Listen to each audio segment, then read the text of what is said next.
स्वर्गीय श्री फुलजेम्स एक्का की दुखद और रहस्यमयी मृत्यु की सच्ची घटना। स्वर्गीय श्री फुलजेम्स एक्का मुंबई में रहकर मेहनत मजदूरी करते थे।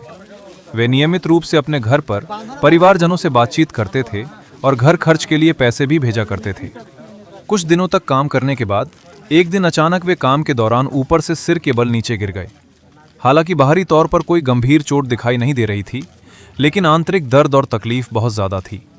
इसके बाद वे डॉक्टर के पास गए और दवाइयां ली। दवा लेने के बाद उन्होंने अपने भाई के लड़के से कहा कि अब हमें घर चलना चाहिए। उन्होंने अपनी कमाई का पूरा हिसाब करने के बाद अपने सारे पैसे संभालने के लिए अपने भतीजे को दे दिए। इसके बाद दोनों ने कमरे पर आकर अपना सारा सामान पैक किया और रेलवे स्टेशन के लिए निकल पड़े। दवाई के असर की वजह से उन्हें उस समय दर्द का ज़्यादा एहसास नहीं हो रहा था। वे खुद चलकर ट्रेन में बैठे और यात्रा के दौरान उन्होंने अपने परिवारजनों से वीडियो कॉल पर बात भी की। उन्होंने परिवार को बताया कि वे 8 अगस्त को घर पहुंच जाएंगे। सफ़र के दौरान जब उन्हें नींद आने लगी तो उन्होंने अपने साथ सफ़र कर रहे साथी से कहा कि मैं थोड़ा लेट रहा हूं। उनके साथ सफ़र करने वाले साथियों में उनका एक परिचित और 2 अन्य लोग शामिल थे। जब ट्रेन नागपुर पहुंची तो वो काफ़ी देर तक वहीं खड़ी रही। इसी दौरान जब टिकट कलेक्टर टीटी चेकिंग करने के लिए पहुंचे और श्री फुलजेम्स एक्का को जगाने की कोशिश की तो वे नहीं उठे। स्थिति को संदिग्ध मानते हुए टीटी ने तुरंत रेलवे सुरक्षा बल आरपीएफ को बुलाया। आरपीएफ ने पूछताछ शुरू की। श्री फुलजेम्स एक्का का सिर और चेहरा सूजा हुआ देखकर पुलिस ने इसे मारपीट का मामला समझ लिया और उनके साथ सफर कर रहे साथी को तुरंत हिरासत में लेकर जेल भेज दिया। इसके बाद उन्हें तुरंत अस्पताल ले जाया गया, जहां डॉक्टरों ने उन्हें मृत घोषित कर दिया। जब इस घटना की जानकारी राजपुर स्थित घर पर दी गई तो मृत व्यक्ति के भतीजे ने अपनी आप बीती सुनाई। इसके बाद राजपुर की सिस्टर ने नागपुर में मौजूद सिस्टर से संपर्क किया। नागपुर वाली सिस्टर ने तुरंत थाने जाकर पूरी स्थिति स्पष्ट की और निर्दोष साथी को पुलिस हिरासत से तुरंत छुड़ाया। इसके बाद कानूनी प्रक्रिया और पोस्टमार्टम पूरा किया गया। परिजनों ने 50,000 रुपए देकर एम्बुलेंस बुक की और 7 अगस्त की शाम 4 बजे नागपुर से शव लेकर रवाना हुए। आखिरकार 8 अगस्त की सुबह 6 बजे उनका पार्थिव शरीर उनके गृह ग्राम राजपुर पहुंचा। नोट: ये एक बेहद हृदय विदारक और असामयिक घटना है जो कार्यस्थल पर सुरक्षा और सफर के दौरान अचानक बिगड़ी तबीयत से जुड़े कई गंभीर सवाल खड़े करती है।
पिता और पुत्र पवित्र आत्मा की बड़ाई होवे।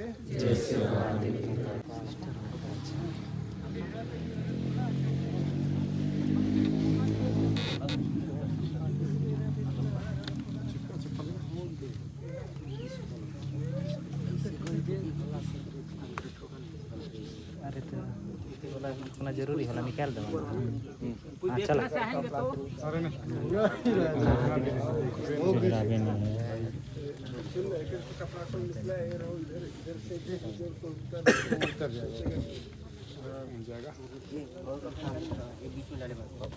अरे वो है कि नहीं, ये वाला है कि नहीं, जोड़ना पड़ेगा। अच्छा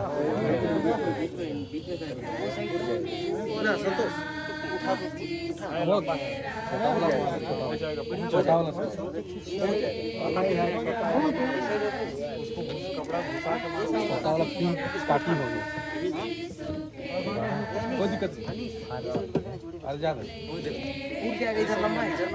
वो ऐसा जाएगा उसका दिक्कत नहीं है हमारे काटी मारिए ना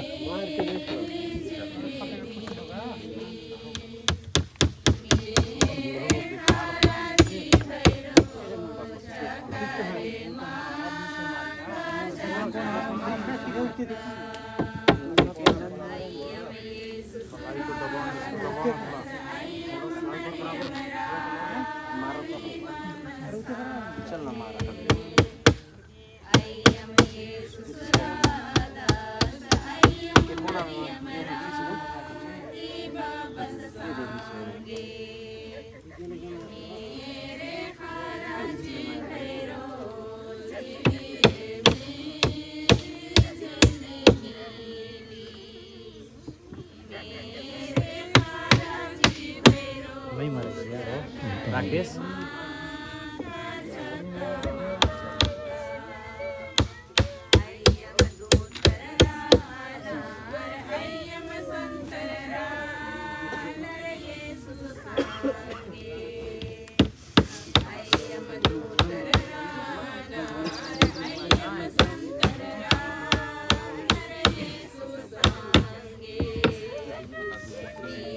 यहाँ नहीं पकड़ी से राकेश हाँ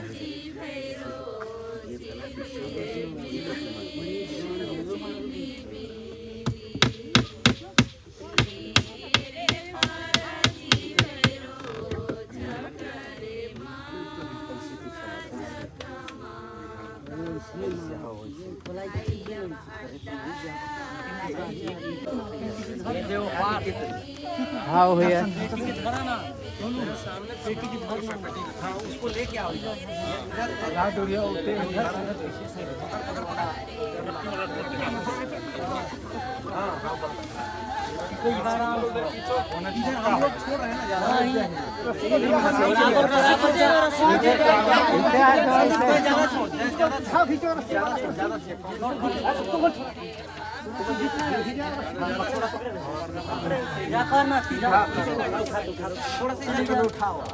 ठीक है हाँ थोड़ा सा ठीक है पानी का नहीं थोड़ा सा हाँ बस मत ना संदीप बस छोड़ दो ठीक है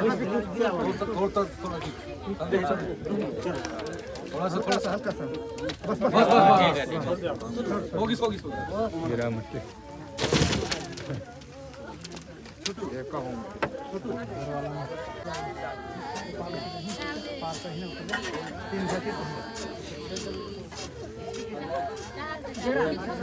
संतोष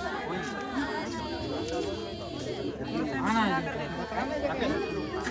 संतोष को लौटा को संतोष होगा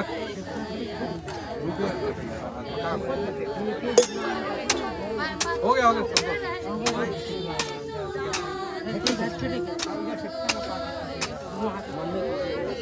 दिन पासा ठीक ना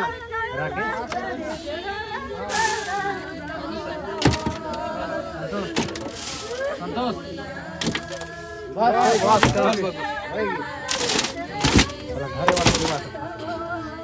घरे वाला खर्च इतना हाथ इतना दे लो घर वाला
बॉडी में आंद चले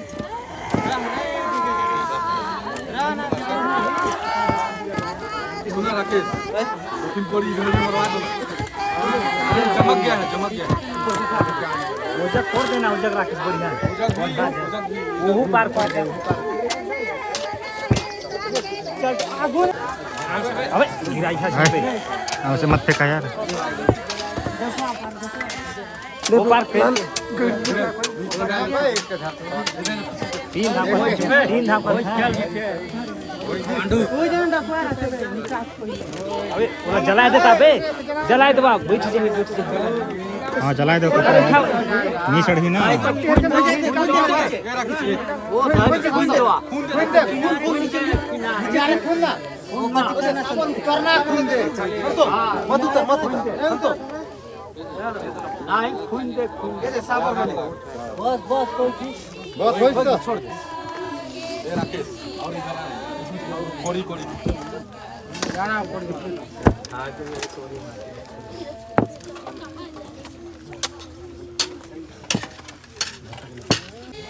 चला चले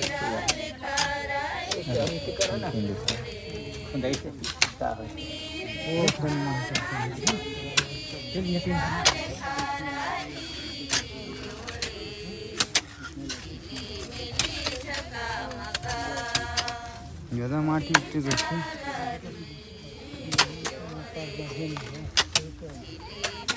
नहीं जमकाला घिस के देखे जाए कि नहीं जमकाला धरी ये दिन सोमवार को पड़ रहा है 18 तारीख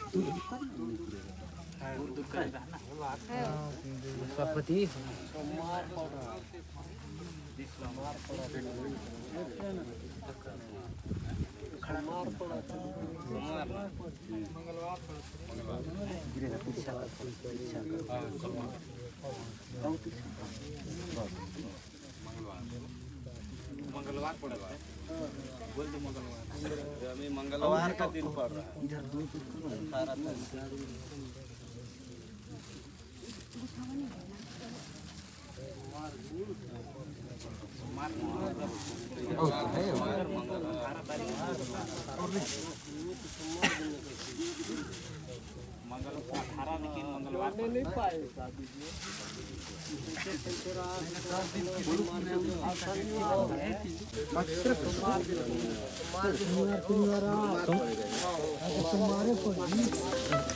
18 तारीख रोड लगती क्या तेंगा धंधा खोखा बड़े कटे से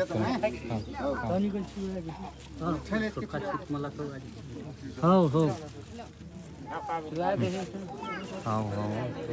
अपन बारकोड कोटी मतलब नेक्स्ट कर हाँ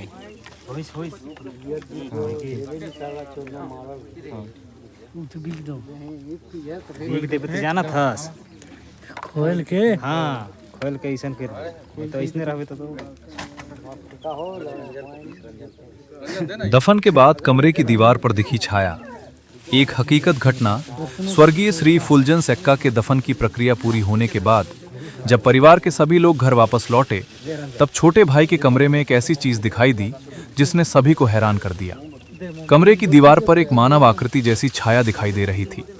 परिवार के लोगों का कहना है कि ये छाया स्वर्गीय श्री फुलजेंस एक्का की आकृति जैसी प्रतीत हो रही थी। इसी वजह से घर में मौजूद लोगों के बीच ये बात चर्चा का विषय बन गई। श्री फुलजेंस एक्का 3 भाइयों में बीच वाले भाई थे। बड़े भाई का नाम श्री प्रकाश एक्का है, जबकि छोटे भाई को घर परिवार में नटाई नाम से बुलाया जाता है। बताया जाता है कि तीनों भाइयों के बीच आपसी लगाव और दोस्ती का रिश्ता था, लेकिन श्री फुलजेंस एक्का और छोटे भाई नटाई के बीच खास तौर पर बहुत गहरी दोस्ती थी।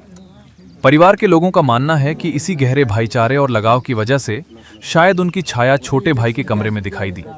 हालांकि इस छाया के बनने का वास्तविक कारण क्या है, ये निश्चित रूप से कहना संभव नहीं है।